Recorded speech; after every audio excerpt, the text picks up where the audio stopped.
El mundo del siglo I era un cruce de caminos. Era un momento en que los hilos de la historia, la fe y la filosofía comenzaban a entrelazarse. Un tiempo de imperios y conspiraciones, de corrientes del pensamiento y religiones que buscaban sentido. El Imperio Romano dominaba el Mediterráneo, extendiendo su lengua, sus leyes y su poder. El judaísmo vivía una etapa de fragmentación interna, esperando la llegada de un Mesías libertador. Y en las plazas y escuelas del mundo griego aún resonaban las voces de los sabios, estoicos, cínicos y epicúreos, todos preguntándose de distintas formas qué era vivir bien, qué era ser humano. Hay momentos en la historia en los que una sola vida cambia el curso de la humanidad, no por la fuerza de sus armas, sino por la profundidad de su pensamiento, por la claridad de su visión y por la intensidad de su alma. Recuerda esta idea, porque hacia el final volveremos a ella desde otro lugar. Tal vez, al comprender quién fue Pablo de Tarso, descubramos cómo el fuego interno de una convicción puede cambiar el rumbo de una civilización. Saulo nació en Tarso, una ciudad importante del sudeste de Asia Menor, en lo que hoy es Turquía. Pero no era un ciudadano cualquiera, era un judío de la diáspora, formado como fariseo y además ciudadano romano, algo poco común que le daba derechos y movilidad dentro del imperio. Desde joven fue educado en la ley judía más estricta, pero también creció rodeado de cultura helenística, con acceso a la filosofía griega, a las lenguas, al pensamiento racional y al comercio internacional. Vivía literalmente entre dos mundos, el de la tradición y el del cambio, el del templo y el del ágora, el del deber religioso y el de la razón filosófica. Todo esto forjó en Saulo una mente aguda y estructurada, apasionada por la verdad y por lo que él consideraba justo. Y eso lo llevó en sus primeros años a perseguir a los seguidores de Jesús. En aquel momento, el mensaje de Jesús aún no era considerado una religión nueva, sino una corriente marginal dentro del judaísmo, que predicaba la llegada del reino de Dios, la cercanía del fin de los tiempos y una vida transformada desde el amor. Saulo veía este movimiento como una amenaza a la pureza de la fe, y con el celo del creyente convencido se dedicó a perseguir, denunciar y castigar a aquellos que seguían el camino, como se conocía entonces el grupo de discípulos de Jesús. Pero en medio de esa obsesión de persecución ocurre lo inesperado. Un episodio que quedará marcado en la memoria colectiva del cristianismo y que representa una de las transformaciones más radicales jamás registradas. La tradición narra que camino a Damasco una luz cegadora lo envuelve, lo hace caer al suelo y una voz inconfundible y profunda le habla directamente al alma, diciéndole: «Saulo, Saulo, ¿por qué me persigues?». No se menciona un caballo en los textos originales, ni en los hechos de los apóstoles ni en las cartas de Pablo. Pero con el tiempo, el imaginario cristiano adoptó la imagen de la caída del caballo como símbolo de algo más grande, la caída del orgullo, la rendición del yo y el colapso de las certezas, porque lo que realmente cae no es su cuerpo, sino su antigua identidad.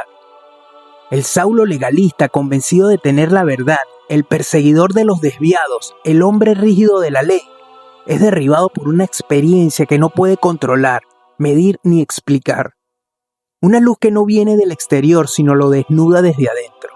Durante 3 días queda ciego, en silencio, sin comer ni beber. Un retiro forzado, un vacío, como si la vida lo estuviera dejando sin suelo, para luego reconstruirlo desde otro lugar. Y desde esa oscuridad nace Pablo, no como otro hombre, sino como una conciencia nueva dentro del mismo cuerpo. A diferencia de los primeros discípulos de Jesús, que lo conocieron, lo escucharon y compartieron con él momentos concretos, Pablo recibe a Cristo desde lo invisible. Para él, Jesús no es solo un maestro judío que vivió y murió, es el Cristo cósmico, una presencia viva, universal, una fuerza espiritual que habita en lo profundo del ser humano, el ser crístico que habita en nosotros. Este es uno de sus aportes más revolucionarios. No habla del Cristo como alguien que hay que imitar simplemente por su moral, sino como una conciencia que transforma desde adentro.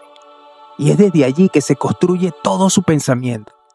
Habla del hombre viejo y del hombre nuevo, de la parte de nosotros que sigue atrapada en el ego y de la posibilidad de un nuevo nacimiento espiritual. Habla de la ley como algo útil pero limitado, y propone que la fe, no las normas, es el verdadero camino hacia la libertad interior. Habla del pecado no como un acto aislado, sino como una estructura interna que nos separa de lo divino, y de la gracia como el puente que nos reconcilia. Hay en su pensamiento ecos de muchas corrientes filosóficas de su tiempo. De los estoicos, la idea de que el ser humano puede dominar sus pasiones y vivir en armonía con un orden superior. De los platónicos, la noción de que hay una realidad más allá de la apariencia y que nuestra alma anhela regresar a ella. Pero Pablo va más allá. No se limita a teorizar. Habla desde una experiencia que lo ha roto y reconstruido. Por eso sus cartas no son tratados abstractos, sino textos vivos escritos con fuego y lágrimas, dirigidos a comunidades reales, en crisis, confundidas y esperanzadas. Allí está su genio. En su capacidad de tejer filosofía, mística, psicología y lenguaje cotidiano en un solo mensaje que aún hoy nos interpela. Pablo no fundó una religión, fundó un movimiento interior, y lo hizo con una lucidez que va más allá de la predicación. Entendió el lenguaje, la cultura, las tensiones del mundo en que vivía, y supo cómo llevar el mensaje de Jesús más allá de las fronteras del judaísmo. Mientras los primeros discípulos se centraban principalmente en las comunidades judías, Pablo tuvo una visión distinta. Cristo no era solo para unos pocos, sino para toda la humanidad. Escribía en griego koiné, el griego común de la época, comprensible para todos. No usó un lenguaje cerrado o exclusivo, sino accesible y filosófico al mismo tiempo. Pablo sabía que el mensaje debía ser claro, comprensible y profundo. Viajaba incansablemente desde Jerusalén hasta Antioquía, Éfeso, Filipos, Corinto y Roma. Fundaba comunidades, las acompañaba, les escribía. No imponía un modelo, sino que sembraba una semilla viva que podía adaptarse a distintas culturas. Y tejía redes humanas. Cada carta que enviaba era más que una enseñanza. Era un lazo emocional y espiritual. Sus colaboradores como Timoteo, Silas, Lucas, Priscila o Aquila fueron puntos de apoyo en un entramado que no dependía de templos sino de relaciones. Pablo no ofrecía fórmulas mágicas ni dogmas cerrados. Ofrecía una transformación. No pedía cumplir leyes externas, sino abrirse a una nueva conciencia. Había algo profundamente liberador en su mensaje. Ya no eras esclavo de la ley, sino hijo de la gracia. Cuando Pablo comenzó su misión, los seguidores de Jesús eran apenas unos cientos dispersos. En un imperio de más de 50 millones de habitantes eran casi invisibles. Pero en solo 3 décadas, ese número se multiplicó por miles. Y lo más notable no fue solo el crecimiento, sino la diversidad de quienes se unían. El cristianismo temprano, impulsado por Pablo, no pedía linaje ni riquezas, ni ciudadanía romana. Podían entrar esclavos, mujeres, comerciantes, campesinos, soldados. No importaba el estatus social, lo que importaba era la apertura del corazón. Y las comunidades que él ayudó a formar no eran solo espacios de oración, sino redes de apoyo real. Compartían recursos, ayudaban a los necesitados y cuidaban de los enfermos. Vivían como una familia espiritual en medio de un mundo dividido por clases, poder y jerarquías. Lo que comenzó como una red humilde de creyentes, con el tiempo se convirtió en una estructura organizada. Y el mismo imperio romano, que persiguió a Pablo, terminó por adoptar el cristianismo como su religión oficial. Hoy, con más de 2.300 millones de personas en el mundo que se identifican como cristianas, la figura de Pablo sigue viva, aunque no siempre reconocida como uno de los verdaderos arquitectos del camino. El camino de Pablo, sin embargo, no fue glorioso.